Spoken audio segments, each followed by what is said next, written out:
Hi, I'm Kathy Bates with Practical Solutions, and thanks for joining us today. Today we're going to be talking about bringing bliss back into the bedroom. So many of us, I know, myself included, don't have a lot of people coming into my bedroom. So it's real easy to stash stuff in this room where you know people aren't going to see it. So company's coming. I have many clients who do what I call a scoop box. They take a box and they scoop everything from the counter on it and throw it in their bedroom.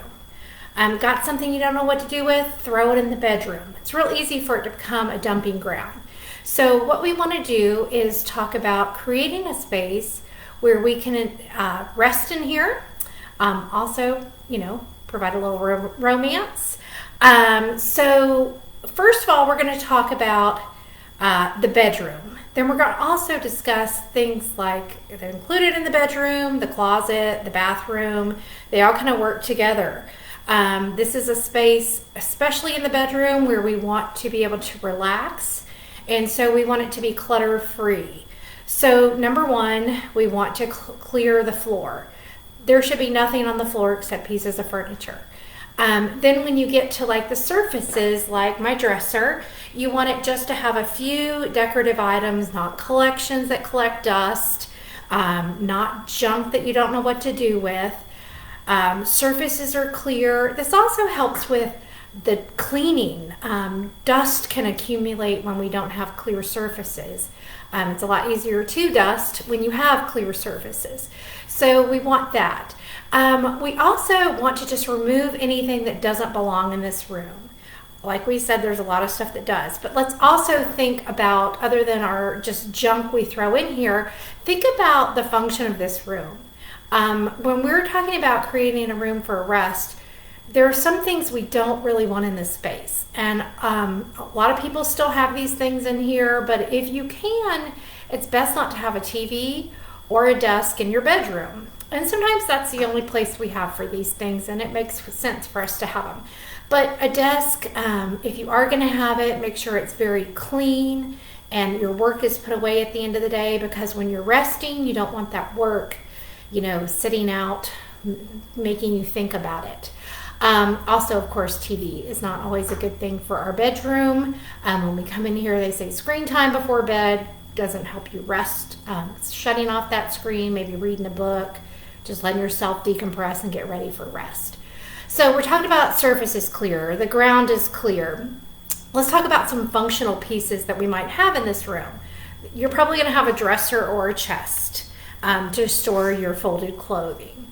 Nightstands are very functional. Of course, you can get creative with shelving, lights, things like that. But on your nightstand, of course, you want to keep it clear. Maybe a book that you're in the process of reading, not a stack of books.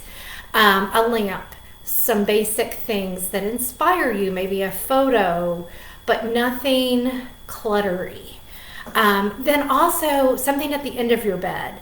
Everybody needs a place to sit and put on their shoes, sometimes a little bench there or a little chest, something that can be used for storage as well as for sitting and putting on your shoes.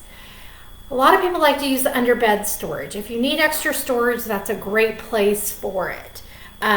Just put some containers that slide in and out under your bed. I've kept wrappings, stuff under there, wrapping supplies, out of season clothes like sweaters, things that you aren't wearing, depending on the size of your closet, and we'll talk about that later. And then make sure everything in this room has a home. So you're definitely, when it comes to clothes, going to want to clear out those dressers of anything that you don't need and put what you do need in there. And make sure it's neat and tidy and folded properly, and that each time it gets folded properly and put back in there. And this can make a really restful, functional bedroom. Next, we're going to talk about the closet. That's definitely part of, what we need to do as far as clothing, getting ready in the morning. We want this to be a space where we can walk in, pick out an outfit, get dressed, and not struggle. But so many times we struggle. Why? Because there's stuff on the floor. We've got a bunch of clothes in there we don't wear anymore. They don't fit. They're torn. They're just things we don't like. but we keep them in there for some reason. Maybe we paid good money for them. Maybe we think one day they're going to fit. But these things get in the way of the things we're looking for. So we'll talk about clearing that clutter. They say we wear about 20% of our closet 80% of our time, and vice versa, 80% of our closet 20% of the time. So the things we wear most, we know what they are. They're the things we just know to go and throw on. There are other things hanging there that we're like, maybe one day I'll try that on. Well, now's the time. Let's talk about that. So when you get to your closet, we're going to go section by section. So I don't believe in the Marie Kondo method where you throw it all on your bed and are overwhelmed and don't know what to do. Leave things on the hanger. Leave them hanging. Leave them folded wherever they are. Go category by category. Hanging clothes, folded clothes, shoes, purses, belts, hats, whatever you have in there, go category by category.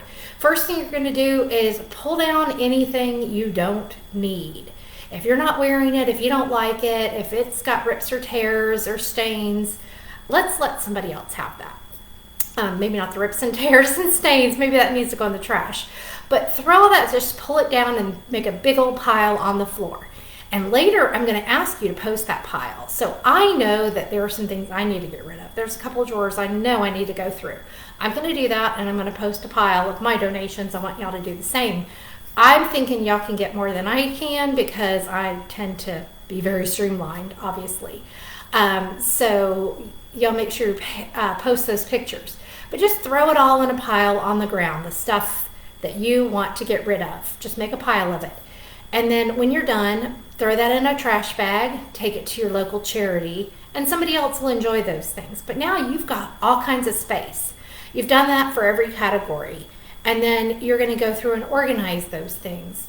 Maybe you want them by color, style, however you want to use them, maybe like outfits together. Hang those up. And then go to your purses, your shoes. You may want some containers for those. You may not.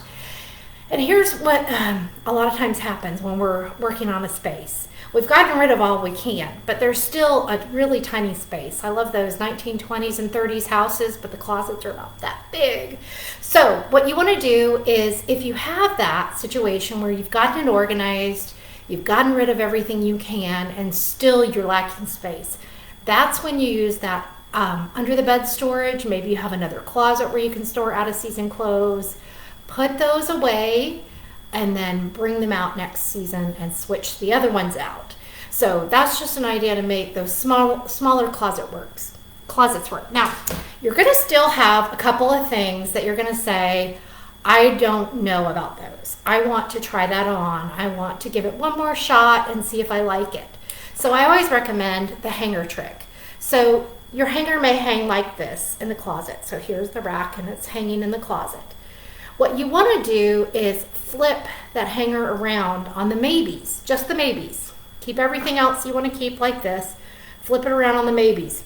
Give yourself a date, whether that be 3 months, 6 months, a year. If you are getting ready, try that on, see if you like it. If in 6 months to a year, whenever you've set that time, it's still hanging backwards, you don't need that article of clothing. So it's time to let it go and clear those hangers out. I like to also have only the hangers that I need in my closet. I have so many hangers, and when I buy something new, I know I need to get rid of something that helps me maintain it. But again, some containers are always nice, especially in California where everything gets so dusty. Next is the bathroom. So this is also an important part of getting ready in the morning. And when it's disorganized, we can get really frustrated. It can take twice as long, 3 times as long just to get ready. I like to get ready fast. I don't like to have to get up too early and spend too much time in my bathroom. So having it organized is really important.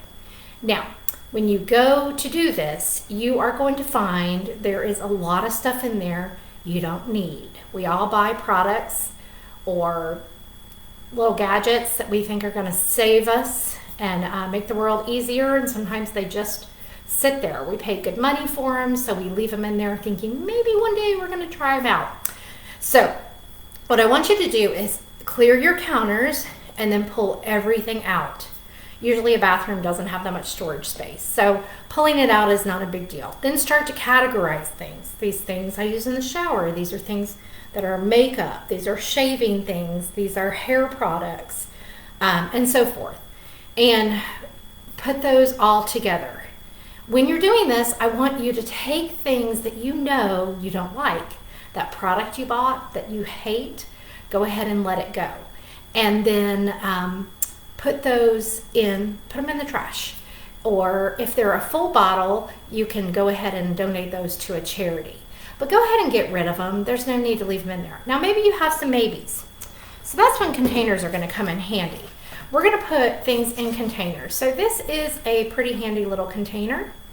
It is, just at Walmart or Target, and it is pretty sturdy, so you can put heavy bottles in it.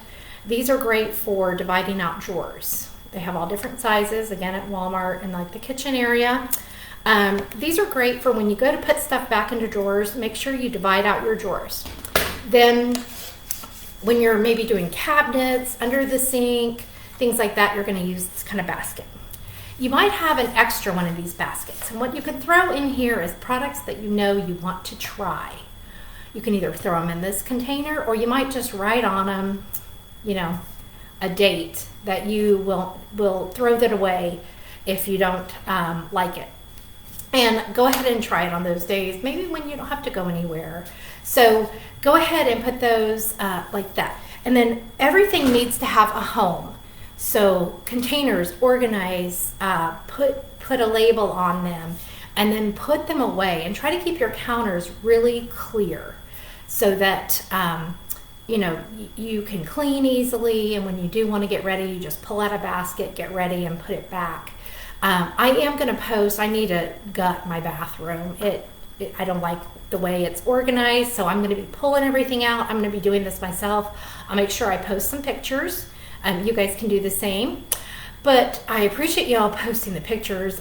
We want to make these spaces no longer dumping grounds, but a place you can enjoy. This is important for you so that you can get rest, so you can get ready quicker. And I'm also going to repost some laundry videos, because laundry is an important part of this. And then also, if you need any help, we're always here to help you. If this overwhelms you and you think, oh, Kathy, my room doesn't look like yours, there are piles everywhere, we'll be glad to come in and help you. We help you sort, we help you organize, make it easy. We're doing an awesome closet that we'll post some pictures of. Wendy is working on that, so we'll make sure we post that for you. But if you need any help, we're always here. Next Facebook Live is going to be March 8th at 10 o'clock. We're going to talk about staging your house. So many of my clients, once they get their house staged, they think, oh gosh, I could stay here now because it's so neat and tidy and easy to keep up, and it actually works for me. So even if you're not looking to move, you might want to watch that one, because staging our house is kind of fun, because it helps us to live like, we don't want to live in a model home, but live in a streamlined house that's easy to keep up. So we've been talking about that. Also on March 9th, I am doing a presentation for Inland Caregiver Resources, and you are welcome to join us for that. We'll be posting information on it, but also I'll be posting that video afterwards. It's going to be helping caregivers become organized so that they can do their job better. So again, thanks for joining us, and we'll see you next time.